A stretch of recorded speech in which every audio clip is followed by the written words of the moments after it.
Coming up this week on the OK Bloomer podcast. I feel like they don't even care with the episode titles anymore. They And just 3 o'clock doesn't even factor into Blossom. into the episode at all. He's looking at everyone through that little like movie box you make with your thumbs and index finger. What 3 p.m. How? Okay, Richmond's off again. He's lining everyone up. He's like, boy, girl, boy, whatever this is. Could you imagine a teacher doing that in 2022? 3 p.m. and all is fired. Yeah, right. Oh my god. So did the pea eating contest already go down and he won her over? The pea. Oh.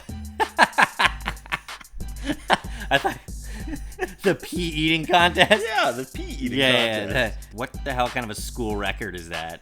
It's Lou's girlfriend who transferred from prison. Uh-oh. She transferred from what school? From prison, Blossom. Yeah. Don't know about the future. Don't. They don't care about the future, cause they live it in the past. Sal and Curtis are taking all 5 seasons of Blossom to task. You'll laugh, you'll cry, you'll be weak in the knees. This show's got more range than this on the keys. Only gal in the house, and that's how she goes. One brother was a junkie, and the other one was. Weekly lessons coming fast in the Russo flat. Blossom's teenage girl problems are as big as her hat. So take your opinionations and make them shine. It's the OK Bloomer podcast, and it's about damn time. Don't know. Don't know. All right, man. Here we are in person. What is happening? I don't know where to look now. I know, Do I this look is- at you? Yeah, this is odd. We're sharing a mic, so this is a really intimate. Our knees are like almost touching too. This is really Might be a completely different podcast, folks. Heads up. This is very uncomfortable. Very We uncomfortable. thought this would be awesome. Yeah, I don't know how I feel about this. But we're in person for the first time ever, which is insane. On the eve of somebody's wedding. That's right. It's crazy. Getting married tomorrow. Curtis flew out for this. And why not? Yeah, Everyone else is at the venue setting up right now. Yeah, we're talking Blossom. It's time to do a podcast. We got the important to do today. Super busy this morning. We're running around, putting out fires. Amazing. Yes, and this is one of them. Season 2, episode 16. It's titled 3 o'clock and all is hell. And I cannot get to the bottom of 3 o'clock and all is hell. Like I'm guessing it's some sort of spoof on 3 o'clock and all is well. Yeah, but But I can't find that anywhere. It's like Is that the name of a movie or something? 3 o'clock and all is well. National Catholic Reporter. Like Yeah. I put in 3 o'clock and all is well, and the first thing that popped up is Blossom, 3 o'clock and all is hell. On YouTube, there's some psychopath with some like homemade clock, which makes me very uncomfortable. Yeah. What is the origin of the phrase 2 o'clock and all is well? Fun trivia. It's the time called out this way and what determined if things were well or not. Like I don't care anymore. Yeah, but what does 3 o'clock have to do? I don't know. I feel like they don't even care with the episode titles anymore. They and just 3 o'clock doesn't even factor into Blossom. into the episode at all. I mean, maybe that's when school ends, but whose school ends at 3 o'clock? Oh, I never thought about that. That might be it. But still, it's rough. Oh, wait, is 3 o'clock when she's supposed to meet that girl to fight? Well, they just say after school. They don't say 3 o'clock. Yeah, I don't that's true. think. That's true. They don't specify. Well, we'll see. Maybe I'm wrong. No, But yeah, yeah, it's just that's stupid. comes from like the syphilis-riddled mind of the writers. Of Roxy Wank Evans. She's at it again this week. Just spewing out, and there's got to be one person on the writing crew that everyone just kind of like low-key thinks is a genius. Yeah. And whatever he or her says, they're like, oh yeah, That's yeah, brilliant. yeah. They're all just kissing Bill Richmond's ass. Yeah. It's called 3 o'clock and all is hell. Oh my god, dude, that is brilliant, sir. Brilliant, Brilliant, He's sir. like, I worked on Top Gun. Did he really? No, I don't know. He's probably like some TVA on Cocktail, Yeah. and that's just what he brings to the table. Yeah, totally. That's totally how this show got set up. There's like Bill Richmond has like a rich history within the business, and then he hired a bunch of like newbies, yeah. just who are like in awe of him. So Yeah. yeah, he's like, it's 3 o'clock and all is hell. Yeah, And they all think he's some brilliant guru. Standing ovation. Yeah. What a parody. Amazing. Did you see that clock guy on YouTube? What is YouTube? It's 1992. It's January 20th, 1992, which is when this episode first aired. Let's get into some synopsises here. Okay, Disney Plus is typical Disney Plus, and TVDB wrote an essay. Yeah, let's do it. Disney Plus said Blossom gets into an argument over a guy. Tumbleweed after that? Yeah, it's not like... Okay. And then the complete opposite here from TVDB. Blossom is paired with a tough guy for a household management class exercise and targeted by his girlfriend, the school female bully. Nick is interviewed for his old high school newspaper by his old, most likely to succeed classmate who has a crisis in the living room closet. And Anthony fears falling off the wagon because of drugs he's given for toothache. Wow. Jeez, they brought it this week. That's way too much information. That is way too much. IMDb kept it short and sweet. Blossom is the target of a female bully after she gets paired up with her boyfriend for a class assignment, which I kind of have issues with that sentence right there. Why is Blossom that? is the target of a female bully after she gets paired up with her boyfriend for a class assignment. It's confusing as to who's the boyfriend and who's... It sounds like the female bully got paired up with her boyfriend, Yeah. not Blossom. Yeah. Terrible. Yeah. Nick is visited by his old high school rival, who is in the midst of a midlife crisis. Is it his? I guess it kind of is his rival. Yeah. Sure. I love how they have to keep saying female bully. Yeah. It's like the senior ring and pin. There has to be like one male and one female, right? Right. Like you have to apply to be. You have to be voted into the male bully and the female bully of your school. Yeah. All right. So cold open. Joey and Nick are sitting at the table? Yeah, and he's starving himself. Yes. Because he wants to eat 5,000 peas to break the school record, which, what the hell kind of a school record is that? But it's all, as you would expect, to impress a girl. And Yes. this week it's Taylor. Yes. He wants to go steady with her. Yeah.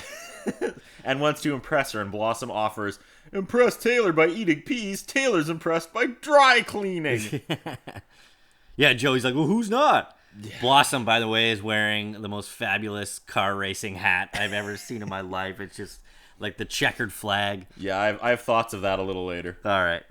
Yeah, it was a weird open, too, because Blossom says Taylor is impressed by cleaning, and we get the studio audience laughing out loud, and then Joey goes, who is it? And then it's dry. There's no laugh track, and then it just quick cut. cuts into the intro. Yeah, these cold opens are something else. So yeah, we get the too many cooks outside the school. They're like, Bill, we don't get it, and he's just like rocking back and forth with a cigarette. 3 p.m. and all is hell. All is hell. All is hell. Okay, It makes sense. Okay, let's This just is go through gold. it. Let's just go through it. I'm gonna win my fucking Emmy finally. He's looking at everyone through that little like movie box you make with your thumbs and index finger. What? 3 p.m. All is hell. Hell. Okay, Richmond's off again, buddy. Roxy, did you give him his meds this morning? Yeah, right. So we get too many cooks outside the school. So in class, they're pairing up couples to work out a family budget as a husband and wife. Yep. Which I feel like has been done on a lot of sitcoms, Saved by the Bell and Oh, Full yeah. House I and- thought this was going to be the episode where they have to, like, look after an egg or something. Yeah, right? But instead, did you catch this kind of homophobic joke? Where he's like, the teacher's going by the class. Oh, like, yeah. He's lining everyone up. He's like, boy, girl, boy, whatever this is. Like, Yeah. Oh, man. Could you imagine a teacher doing that in 2022? It's like... Can't even imagine. 3 p.m. and all is fired. Yeah, right. Oh, my God. So, Chachi's sitting beside Blossom, and he pulls her in by her desk. Yeah. Real close to her. As women love. Yeah, right? And so he slides her in. He calls her Mrs. Campanella. Yeah, His name's her- Lou Campanella. Her hat and panties fall off. Yeah, so they start working on this budget together, and then Blossom's kind of impressed because this guy grew up poor and he kind of knows how to work on a budget. He makes fun of her clothes, talking about how she shops at a thrift store. Yeah, isn't Blossom kind of poor, though? Like, Yeah. Like, don't you think Nick has to, like, every other episode is about Nick trying to budget as well? There's And no this continuity This is, with like, Nick. the first time Blossom has ever heard of this concept, apparently. I know, right? Yeah. Yeah, this guy's Italian accent is so over the top. And did you notice he sniffs a lot? No, I didn't He catch was that. constantly sniffing and rubbing his nose. But between him and the girlfriend, it's like they hire actors who only know how to do an Italian like Brooklyn accent. It's like they're talking like Andrew Dice Clay. They come in, they're just like, oh, Yeah. Oh. hickory dickory dock. And his last name was Campanella, so I'm guessing he's Tessa's brother from Degrassi. Yeah. You remember Tessa? Joey spent all summer dating Caitlin and f***ing Tessa Campanelli, as went out live on CBC back in around this time, actually. Yeah, that's and right. probably the most shocking moment in Canadian television. School's out. When Degrassi As dropped, it was called. when Degrassi dropped the F-bomb. Yeah. And it just rang through your living room, and like you and your parents couldn't even look at each other. You're like, what just happened? I think that's the only reason. Joey did Caitlyn bad there, man. Oh, he did. Joey did Caitlyn I bad. think that's the only reason CBC is still on the air. They're Right. still on the fumes of when they dropped the F-bomb twice On in like Degrassi? 30 seconds. Because then Caitlyn comes in and repeats it. She's like, "You've been f***ing Tessa Campanelli," and I fell off the chair. I was like, that's it. Someone shoot the TV. Like, someone scoop out my eyes. I'm never going to see anything better than this. What a moment in Canadian TV history, man. It's the best. Like, I don't care. Yeah. I put Wheels. that above anything that ever happened on, like, Hockey Night in Canada or Yeah. David Suzuki, like, Right. nature things. Like, that's it. It's the pinnacle. Wheels goes and apologizes to that girl that he blinded when he hit her with the car. Right? He ends up in jail. Yeah. And then, like, the real Wheels ended up in jail. Yeah. And Yeah. now he's dead. And now he's... Oh, God. Poor bastard. What a spiral. Yeah. And then they tried to reboot it, and the only thing anyone ever remembers is Drake was in a wheelchair. That's Like, right. he really came from the bottom. Yeah. The Degrassi reboot with Kevin Smith. Do you remember that? Yeah, that was like... He that was started odd. writing it. He took on the He whole just, like, took project over? because he had a crush on the On Kate. Caitlyn, and then like they hooked up on the Yeah, show. and then he just wrote the fact that they started making out in each episode, and like that's so gross, it's admirable, Yeah. right? Like in the spirit of Blossom and Bill Richmond pulling that. That's Yeah. totally like I learned that from watching you, Bill Richmond. You're my hero, Bill Richmond. Yeah. To be fair, Caitlyn got like super fine with age. Oh yeah. Yeah. Record scratch.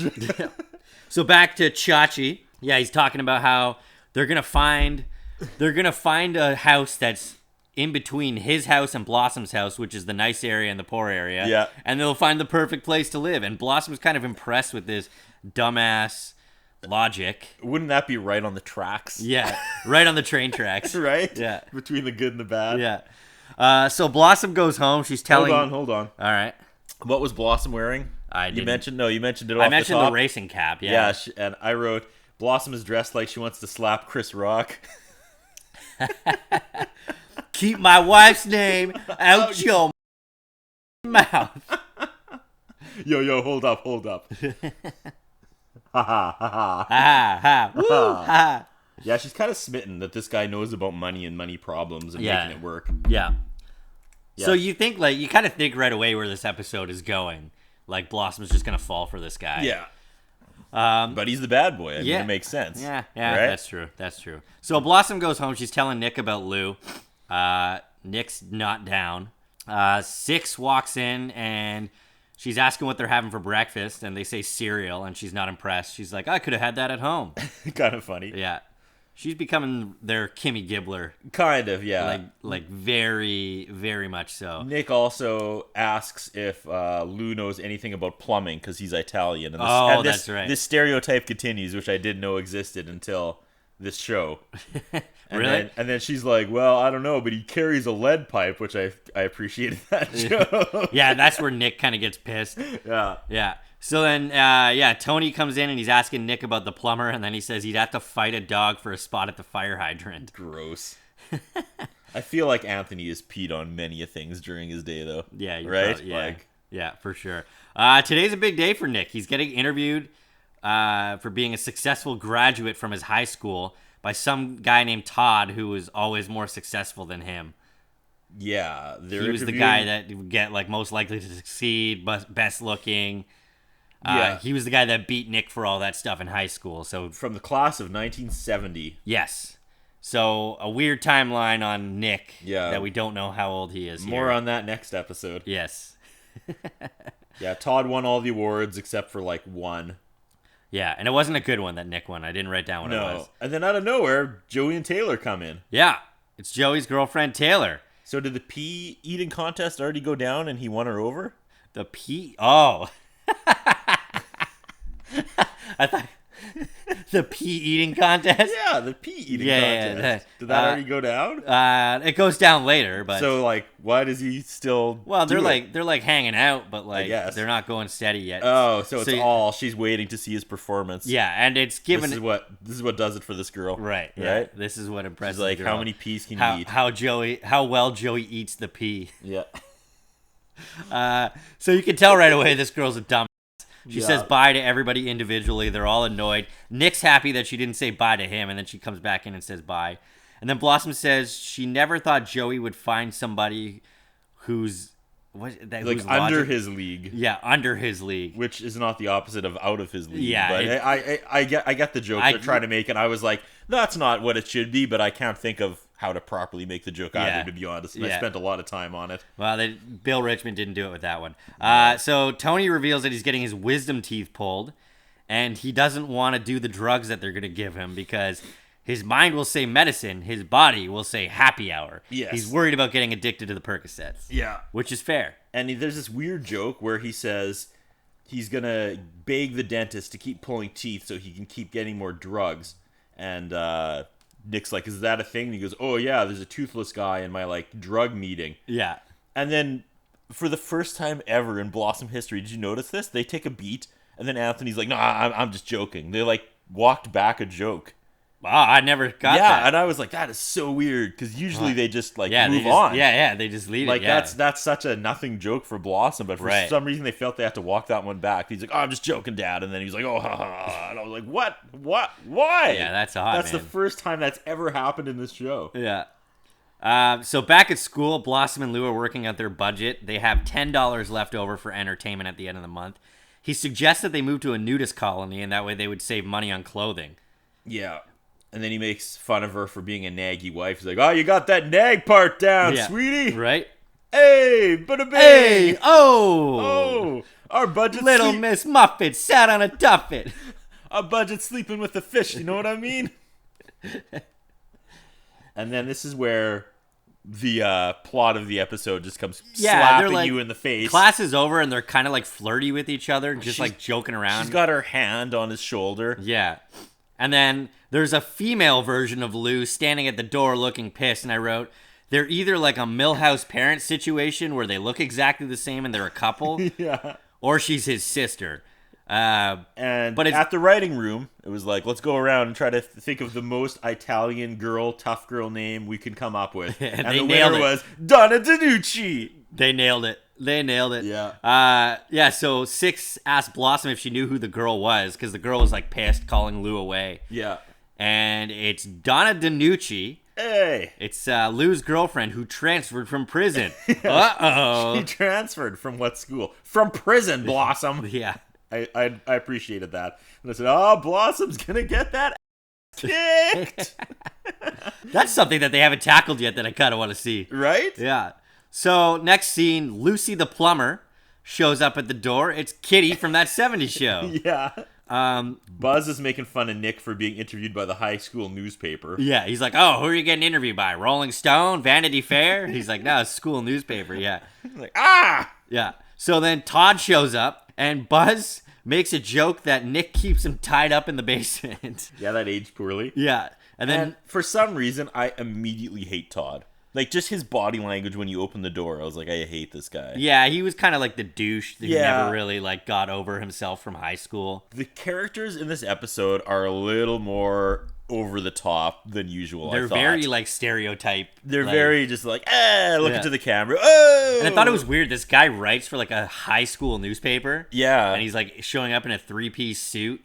Yeah, Like, I don't know. There's so many questions about this. yeah, it was odd. But Nick gives Buzz $10 to fuck off. Todd starts questioning Nick about being friends with John Lennon. And Nick's like, I met him once in passing. Like, it's not a big deal. But, like, the reporter keeps wanting to focus on this. So I thought the episode was going, he's going to write this article about how Nick thought he was friends with John Lennon. Yeah, that's kind And of it what was I going to thought be too. like that wasn't going to be the thing. But Nick wants to focus on other stuff. He starts naming off people that he worked with, B.B. King, etc., plus some white people. That joke aged well. Yeah. I think that would still be funny in 2022. And then Nick starts talking about movie scores he worked on. Apparently, he played on the Dirty Dancing soundtrack. Right?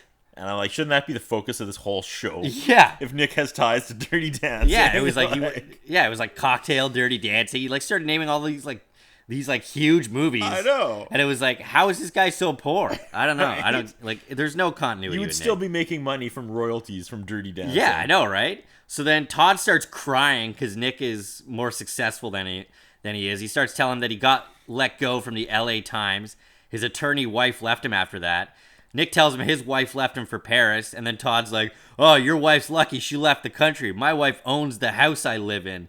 She raises the rent, and starts going on about how his ex-wife... turns his heat off when Yeah. rent's loose. Yeah, that's what And it everyone, like the audience, is just laughing at this poor man's Yeah, pain. right? Like, So then he starts freaking out, and then he goes into the closet and locks himself in. yeah, I wrote... Then Todd goes to hang himself in the closet, Yeah. which I didn't think was actually going to be the joke they keep going back to, but it kind of is. It was odd, man. It was odd. So Todd's trapped in the closet. We're back at school, and Joey's eating Tiffany's pea. No, he's eating 5,000 peas. That's what's happening. Yeah, and Oh, no, Taylor's it's Taylor, not Tiffany. Oh, I blew it. Yeah, you blew it. Whatever. Taylor's impressed. She makes a joke about world peas. Six hates her. Yeah. Yeah.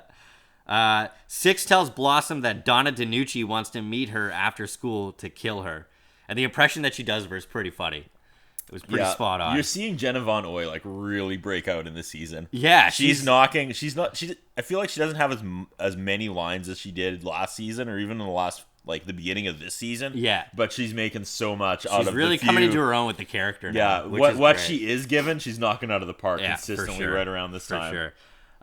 So yeah, we get a commercial break. We come back. Donna DiNucci doesn't like how Blossom and Lou flirt with each other. Yeah, she's like, Six, I don't believe in violence. And Six goes, Donna believes in violence enough for the both of you. Yeah. Which is a great line. Yeah, that was awesome. So then they sit down and she's like, Joey, I need a favor, because Joey's there. She's like, as a brother, as a big brother, I need you to protect me. And he's like, of course, Blossom, I'll do anything for you. I'll do this and this and this. She's like, hey, I need you to protect me from Donna DiNucci. He goes, you're dead. Yeah. Yeah, before that, though, when Blossom was talking to Six about Donna, Blossom's like she's just like, well, it's just for a school project. Like, that's like why we're getting along or whatever. And Six says, all the other kids are already divorced. Yeah. I thought that was a good line. That's good. I missed that. That's accurate. Yeah. So yeah, back at home, Nick's talking to Todd through the closet, trying to cheer him up. He mentions that he has a good head of hair, and then through the closet, the door opens and Todd hands him his toupee, and he's like, now you got my hair too. yeah, he's like, you have a good head of hair, and now you have my head of hair too. And then he says, the most famous person I ever met was Willard Scott. And take that, Willard Scott. I don't even know who that is. I don't know either, but somewhere Willard Scott's sitting at home tuning into the latest episode of Blossom, just flips his coffee table. You're like, what's wrong with me? Come on! Yeah, and then shots fired. And then there's another joke here where Nick's like, come on, Todd, you could start by coming out of the closet. And then Right? Todd inside is like, oh, you'd like that too, huh? No, he goes, oh, you know about that too. Oh, is that what he said? Yeah, that's what he said. Ah, man. Because how could this man's life suck even more in 1992? Yeah. Well, he's gay, right? Right. Oh, that's a shame. And no one in the audience laughed at that. So Yeah. good for you, audience. Good And then, for you for then being all of a sudden there's progressive. silence, and I was like, oh my God, Todd is going to f***ing kill himself. Yeah, that's kind of what they were What implying. is happening? That is literally what they were implying. And he's like, Todd, Yeah.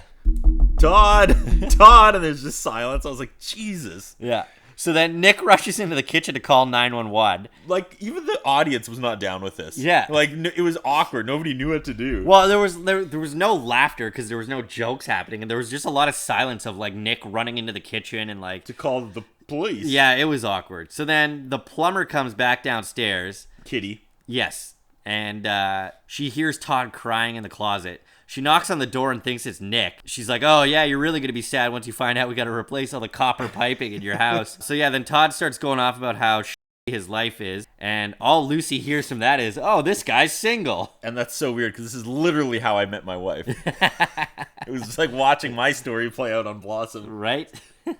So Donna approaches Six after school. 'Cause Yeah. Blossom's not there. Yeah. And she's like, whatever, if Blossom doesn't show up, I'm going to kill you. And the way they shot this was really well. Because Six looked so tiny compared to this girl. Yeah. Like they shot it like from above Donna pointing Yeah. down at Six. And Six just looked like a toddler. Yeah, she's like holding her up against the locker. and, Yeah. like, yeah. So then Blossom comes in to break it up. She makes this swaggery entrance. Yeah. And she's wearing like the Blossom hat in Yeah. this scene. Yeah. And it actually comes into play. So Donna starts telling her off. She's like, yeah, you think you're hot. I see you walking around school with all those stupid hats. Yeah. And I was like, get her, Donna! Blossom tries to defuse it, but then they're gonna fight, and the scene cuts. Well, first, Donna, did you see when she starts poking her in the forehead? Yeah. She's like, I don't care what you think, and Mayim is trying so hard not to laugh. Yeah, oh yeah. I was like, man, that was totally a retake. Yeah. Like, you could tell she could not keep it together. So they're gonna fight, and like there's a crowd kind of forming behind them, but obviously we're not gonna get to see that. No. Which is kind of a bummer. Yeah. Two cops come in, and it's a That 70s Show reunion, because one of them was Donna's dad on That 70s Show. They come in and start questioning Nick, and they ask how you can lock a closet from the inside, which is a great question. Yeah, which is exactly what I was thinking too. They open the closet and can't find Todd. Then they start questioning Nick, and then I don't get, like, they think that he's just making it all up and think that Nick's they think delusional. he's under stress and he's delusional. Yeah. Because they start running down, like, asking him questions that trigger stress, and Nick's like check marking all of them, which was kind of funny. Yeah. But it was just like, what? Like, that's the payoff here? Yeah. It's like, am I supposed to feel sorry for Nick now? I know, because yeah. the cops are like, man, your life sucks, and I don't blame you if you're delusional and, like, making up these scenarios in your house that aren't real. I was like, all right, okay. Yeah. Well, screw you, Nick. Yeah. Like, all this comes down on you. And then the cops just leave. Yeah, they're like, there's no Todd in the closet, no Lucy in your bathroom, buddy. Yeah. And they leave. And yeah, I just noticed these characters seem unusually silly. Yeah. This week. Yeah, it was just like way over the top with Yeah. like this. It was very like the first half of the season. There was like some really bad episodes that were hit or miss, but then some of them were just like not typical sitcom situations or scenarios.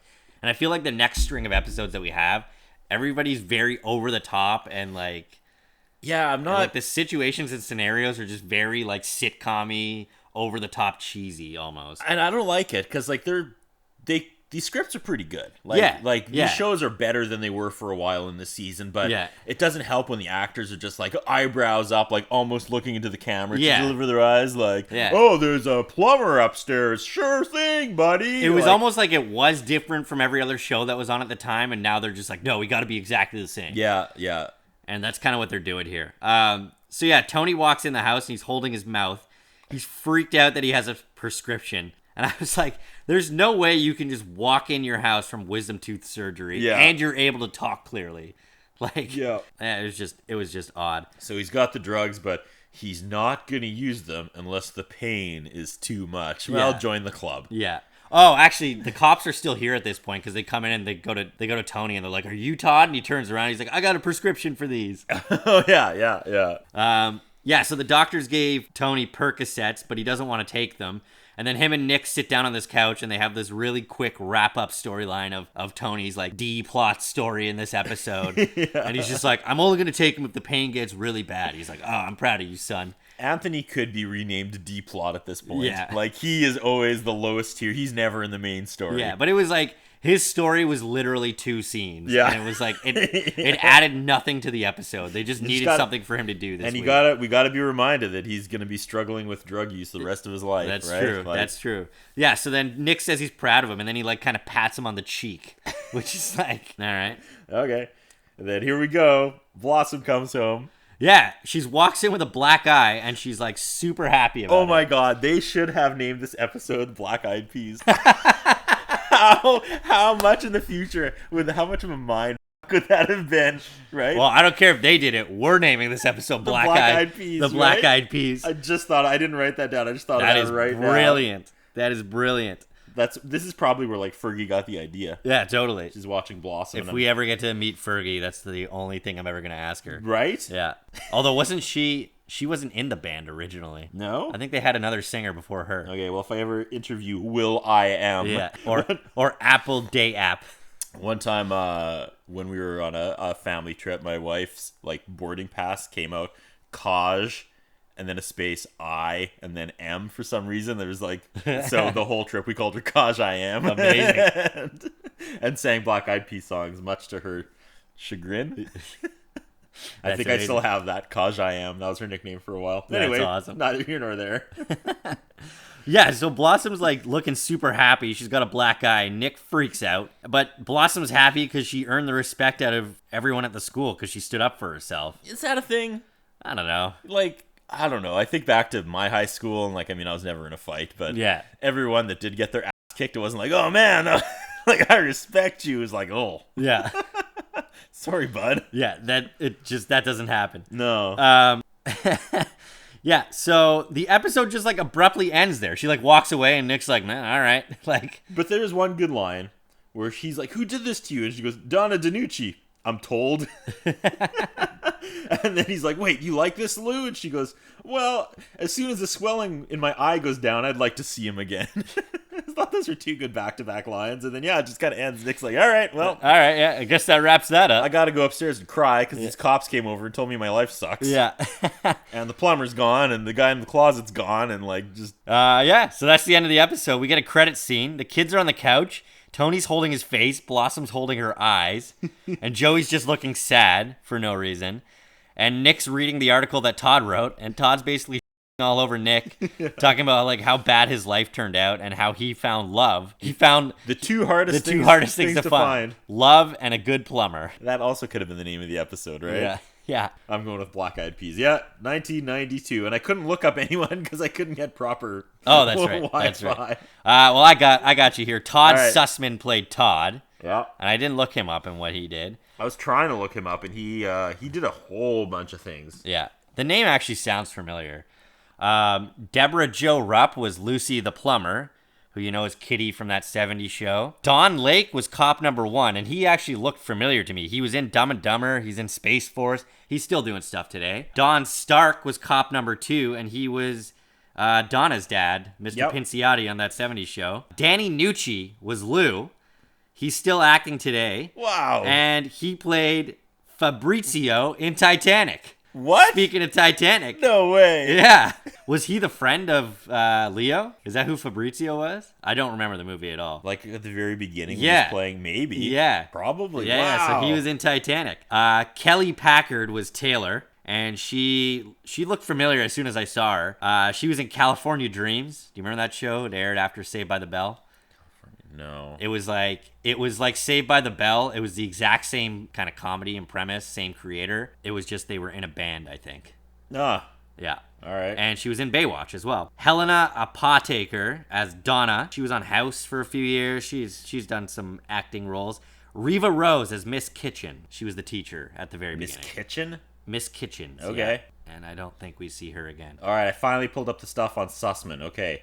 He's appeared in over 100 different television series and commercials. So, like... Oh, I know this guy. Yeah, for Death, sure. Scream, You Don't Know Jack, Newhart. He was the PA system announcer on 46 episodes of MASH. Orange is the New Black, Empty Nest, St. Elsewhere, Grace Under Fire, Coach, Barney Miller. It just goes on and on. Walton's Little House on the Prairie, Married with Children, Golden Girls, Blossom, The Commish, ER, Law and Order, SVU. So he's got a resume. yeah. He's got a resume. The off-Broadway West Side Theater show, Old Jews Telling Jokes. All right. Yeah, I knew him from somewhere. Well, that's a wrap on... I like that episode. Yeah, it was pretty good. It was good. It was the Nick story needed to be less zany. Yeah. Everything else was good. Everything else was good, They and it should handled have been... the Blossom storyline really well. They played that really well, but the Nick was just so... The characters were so goofy. Yeah. Like, even when the cops came in, they were all just like... Ooh, Yeah, they were just like bumbling. Yeah, Yeah. it was. Yeah, but overall, it was a pretty decent episode. It should have just been called Black Eyed Pea, though. Black Eyed Peas, though. yep. Yeah. So yeah, that's it. Next episode is called Losers Win, and we may have a third person as a guest Yeah, we will. talking about it. It's crazy. On location. Right? Okay, Bloomer podcast. How do you feel about this, man? Our first episode where we're in person. The no delay is kind of nice. Yeah, it is. Right? I feel like we can get the show done faster. Yeah, for sure. Oh, man, crazy. I can see when you're going to talk, so I don't talk. Right? What people don't know is that you edit out like 20 minutes of, oh, no, okay, no, you go. Yeah. You go. Yeah, There's- okay, There's you a big go. delay, You and go. there's a lot Yeah. of a lot of silence Yeah. to cut out. But you're here, man. This is crazy. We just got to fly down, do the show together from now on. That's it. That's all Yeah. we're gonna do. All right. All right, man. Big day tomorrow. Wish this guy well, everyone. By the time this airs, it'll be my 1-year anniversary.